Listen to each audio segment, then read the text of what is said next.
मला दाखवतो अशा बॅगमध्ये पण तुम्ही लावू शकता। अशा बॅगमध्ये पण तुम्हाला लावता येईल। आणि याच्यानंतर जे प्रकार उरतात याच्यामध्ये आहे दोळके, बरबटी आणि काकडी। तर मित्रांनो, दोळके, बरबटी आणि काकडी हे जे तिन्ही प्रकार आहे हे तिन्ही वेलवर्गीय प्रकार आहेत आणि हे आपल्याला मांडव करून किंवा कशाची आधारे त्याला वर चढवावं लागतं। तर हे तुम्ही साधारणतः 3-3 फूट अंतर ठेवून याच्या 2-2, 3-3 बिया एका जागी लावायच्या आणि याला वर चढवासाठी तुम्ही मांडव करू शकता। हे टेरेस गार्डनमध्ये लावायचं असलं तर तुम्ही अशा प्रकारे ग्रो बॅग वापरू शकता। हे बघा, हे झाड लावलेले अशा प्रकारची ग्रो बॅग तुम्ही वापरू शकता। आणि परसबागेमध्ये लावायचं असलं तर तुम्ही खुल्या याच्यात पण लावू शकता, शेतात पण खुल्या याच्यात लावू शकता। हे झाले वर चढणारे प्रकार। त्याच्यानंतर लाल भेंडी, गवार, झुडपी वाल, अंबाडी आणि छरणी हे जे प्रकार आहे तर हे प्रकार तुम्हाला टेरेस गार्डनवर लावायचे असेल तर तुम्ही ते चौकोनी किंवा गोल ट्रेमध्ये लावू शकता। त्याच्यानंतर ग्रो बॅगमध्ये लावू शकता किंवा तुमच्याकडे जर कुठलं भांडं असेल, उदाहरणार्थ अशा प्रकारचं जर तुमच्याकडे एखादी कॅन असेल किंवा अशा प्रकारचे तुम्ही पोत्याचे जर ग्रो बॅग करू शकत असाल किंवा अशा प्रकारचं जर एखादं भांडं असेल तर अशा भांड्यात तुम्ही लावू शकता मित्रांनो। आणि अशा प्रकारच्या ज्या ग्रो बॅग आहेत त्या ग्रो बॅगमध्ये पण तुम्ही लावू शकता। हे लाल भेंडी, गवार, झुडपी वाल, अंबाडी, छरणी हे प्रकार आहेत आणि हे सगळे प्रकार तुम्ही तुमच्या किचन गार्डनमध्ये, टेरेस परसबागेमध्ये किंवा शेतामध्ये तुम्ही सरळ एका लाईनमध्ये जरी लावले तरी चालतात। त्याच्यानंतर कराडचा जो प्रकार आहे तो कराडचा प्रकार जे बारीक दाणे असतात त्याच्यामध्ये रेती किंवा आपली साधी मिक्स करायची, माती मिक्स करायची, ते असं परसबागेत एका साईडमध्ये एका लाईननं फेकून द्यायचं आणि त्याच्यावर माती तुम्ही टाकून द्यायची। त्याच्यानंतर पालक, शेपू आणि कोथिंबीर याच्यासाठी टेरेस गार्डनमध्ये तुम्ही कशा प्रकारे ट्रे वापरू शकता ते तुम्हाला मी इथं आता दाखवणार आहे मित्रांनो। असे मी ट्रे विकत आणलेले आहेत, तुम्ही बघू शकता। हे जे ट्रे असतात हे कूलरचे ट्रे आजकाल मार्केटमध्ये मिळतात। हे चांगल्या प्रकारे आहे, किमान याची 5 वर्ष तरी सर्व्हिस आहे। हा 300 रुपयाला मिळाला आणि हा 500 रुपयाला मिळाला। तर मित्रांनो, याच्यामध्ये मी पालक लावणार आहे, कारण एवढा जरी पालक लावला तरी आम्हाला वर्षभर पुरेल एवढा पालक याच्यामध्ये मिळते। आणि याच्यामध्ये मी कोथिंबीर लावणार आहे। तर या दोन्ही याच्यामध्ये तुम्हाला ही जी माती दिसते या मातीमध्ये प्रथम ट्रायकोडर्मा पावडर मिक्स करणार आहे आणि ट्रायकोडर्मा पावडर मिक्स केल्यानंतर ही माती याच्यात भरणार आहे। ही माती याच्यात भरल्यानंतर तुम्ही बघू शकता इथं तुम्हाला कोथिंबीर आणि पालकाचं बियाणं दिसतंय, हे याच्यामध्ये लावणार आहे। त्याच्यामध्ये परत असेच काही ट्रे आणून मी याच्यामध्ये हिरवी जी भाज्या असतात, ज्या आपण ज्याला चवडीची भाजी म्हणतात, शेपूची भाजी म्हणतात, असे जे भाज्यांचे, हिरव्या भाज्यांचे प्रकार आहे ते पण याच्यातच आपण लावणार आहोत। त्याच्यानंतर काही मित्रांनी रामफळाचे बिया मागवले आहेत, तर त्यांनी रामफळाचे जे बिया आहेत ते अशा छोट्या छोट्या बॅग्समध्ये किंवा अशा छोट्या छोट्या कपांमध्ये लावले तरी चालते। त्याच्यामध्ये चांगल्या प्रकारे ते येऊ शकतं मित्रांनो। आता याच्यामध्ये हे जे टेरेस गार्डनसाठी आम्ही बनवलेलं आहे, तयार केलेलं आहे, तर याच्यामध्ये थोडंसं ऊन कमी झालं आणि चांगला पाऊस चालू झाल्यानंतर याच्यातली जी फळझाडे आहेत ती संपूर्ण फळझाडे आम्ही इकडे शिफ्ट करणार आहोत।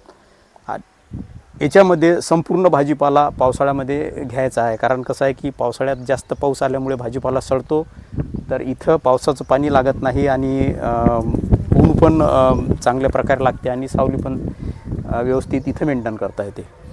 तर मित्रांनो, अशा प्रकारे आपण ज्या ज्या सदस्यांना, ज्या ज्या मित्रांना बियाणे पाठवलेले आहेत तर त्यांनी अशा प्रकारे ते लावायचं आहे। याच्यातली जर कुठली माहिती आपणाला समजली नसेल तर तुम्ही कमेंट करून विचारू शकता. आणि याच्यानंतर ह्या बिया लावल्यानंतर त्या किती दिवसात उगवतात, त्या किती मोठ्या झाल्या म्हणजे आपल्याला त्याला रिप्लांट करावं लागतं, म्हणजे काढून दुसऱ्या जागी लावावं लागतं. किंवा छोटे छोटे झाडावर जर कुठल्या प्रकारच्या बिमाऱ्या आल्या, काही रोग आले, तर आपण याच्यामध्ये फक्त नीम ऑइल आणि ट्रायकोडर्माचं पाणी करूनच त्याच्यामध्ये स्प्रे करतो. बाकी रासायनिक किंवा दुसऱ्या कुठल्याही प्रकारचं औषध त्याच्यामध्ये स्प्रे करत नाही. तर त्याची पण प्रक्रिया जसे जसे ते भाजीपाला मोठं होईल तसं तसं तुम्हाला त्याच्यामध्ये म्हणजे अपडेट देण्यात येईल. किंवा मित्रांनो, तुम्ही कशा प्रकारे करता तशा प्रकारे तुम्ही केलं तरी चालते. पण काही मित्रांनी मला मेसेज पाठवला होता की सर आम्हाला हे भाजीपाला बियाणे कसे लावायचे, कुठे लावायचे, टेरेसवर लावायचं असलं तर कशामध्ये लावायचे, परसबागेत लावायचं असलं तर कशा प्रकारे लावायचे, अशा प्रकारे माहिती विचारली होती. तर मित्रांनो, हे सगळे टेरेस गार्डनमध्ये, किचन गार्डनमध्ये, रूफटॉप गार्डनमध्ये जे काही रोजची आमची कार्य चालतात ती जैविक किचन गार्डन या नावाने यूट्यूब चॅनल आहे, त्या यूट्यूब चॅनलवर अपलोड केली जातात. आणि ती अशासाठी अपलोड केली जातात की यूट्यूब चॅनलवर ती सेव्ह राहतात. तुम्हाला जर कधी पाहायचं असेल तर तुम्ही त्या चॅनलवर जाऊन ते पाहू शकता. तुम्हाला जर योग्य वाटलं तर तुम्ही ते चॅनल सबस्क्राईब करून ठेवा. आणि नोटिफिकेशन ऑन जर केलं तर तुम्हाला इथं आम्ही किचन गार्डनमध्ये, टेरेस गार्डनमध्ये, तिकडे खाली परसबाग आहे, तिकडे खाली सबट्रॉपिकल फ्रूट विभाग आहे, तिकडे मँगोचा विभाग आहे, तिकडे भाजीपाला विभाग आहे. हे जे सगळे विभाग आहेत, या सगळ्या विभागांची माहिती तुम्हाला वेळोवेळी यूट्यूबवर मिळत राहील. आणि तुम्हाला कुठल्याही फळझाडाविषयी किंवा भाजीपाल्याविषयी काही जर प्रश्न असले तर तुम्ही डायरेक्ट व्हॉट्सअपला मेसेज करू शकता किंवा मला कॉल केला तरी चालेल. आणि याच्यामध्ये आता तुम्ही बघू शकता इकडे जे बोरीचे झाडं ठेवलेले आहे, तर आपल्याकडे एक खुर्मी नावाची बोर आहे, प्रसिद्ध बोर आहे, तिचं ग्राफ्टिंग मी करणार आहे. हे आंब्याचे झाड आहे, याच्यावर पण ग्राफ्टिंग करणार आहे. हे बोरीचे वेगवेगळे प्रकार आहे, याचं कशा प्रकारे प्रूनिंग करतात त्याची पण माहिती मी यूट्यूबला टाकणार आहे. त्याच्यानंतर तुम्ही बघू शकता हे बारामासी कागदी लिंबू आहे. हे अशा छोट्याशा बॅगमध्ये पण येतं आहे. आणि हे याचे पण रोपं मी तयार करणार आहे. तुम्ही बघू शकता याला सगळे लिंब खाऊन झाले, आता एकच लिंबू उरलेलं आहे. आता हे डबल फ्लावरिंगला येणार आहे. इकडे हे अंजिराचे वेगवेगळे प्रकार आहे.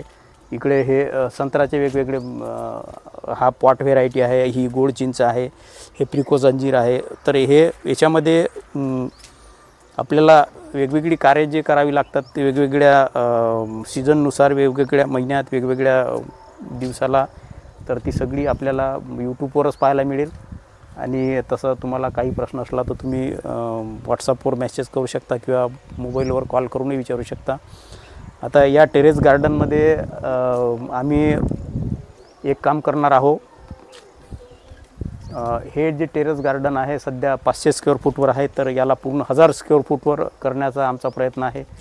तर या 1000 स्क्वेअर फूटमध्ये याच्यामध्ये नर्सरी आणि भाजीपाला असे 2 विभाग असतील. तुम्ही बघू शकता हे जे देशी भाजीपाला बियाण्याचं इकडे म्हणजे वाढवणे चालू आहेत.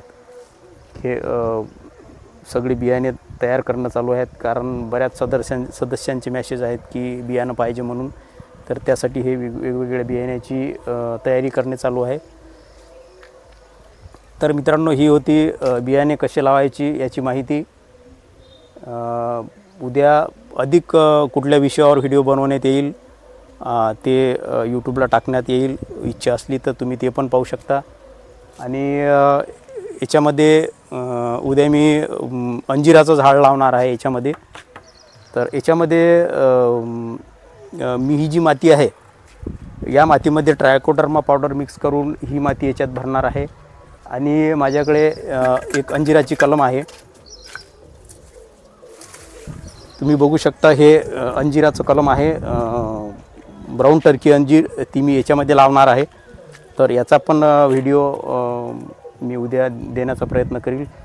किंवा व्हिडिओ जरी नाही दिला तरी या मातीमध्ये ट्रायकोडर्मा पावडर मिक्स करून साधारणतः 50 लिटरच्या ट्रेमध्ये 50 लिटर पाणी मावेल एवढ्या ग्रो बॅगमध्ये किंवा तुमच्याकडे जो काही ड्रम असेल त्या ड्रममध्ये तुम्ही अंजीर, चिकू, संत्रा, मोसंबी, त्याच्यानंतर लिंबू असे झाडं लावू शकता मित्रांनो.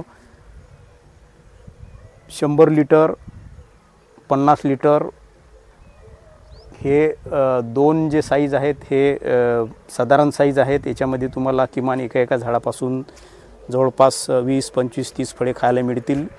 एवढं त्याच्यामध्ये चांगल्या प्रकारे ग्रो होते. आता तुम्ही बघू शकता इथं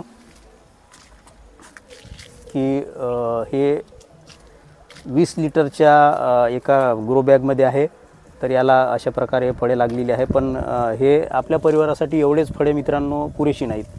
आपल्याला जर याची फळे जास्त घ्यायची असेल तर ही ग्रो बॅग तुम्हाला आता हे झाड रिपोर्ट करणे आवश्यक आहे.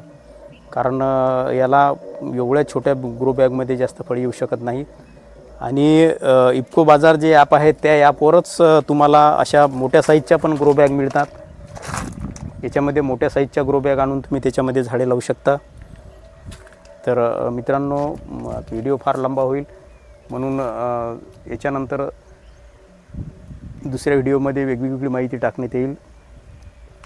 तर मित्रांनो आजच्या पुरतं एवढंच. धन्यवाद.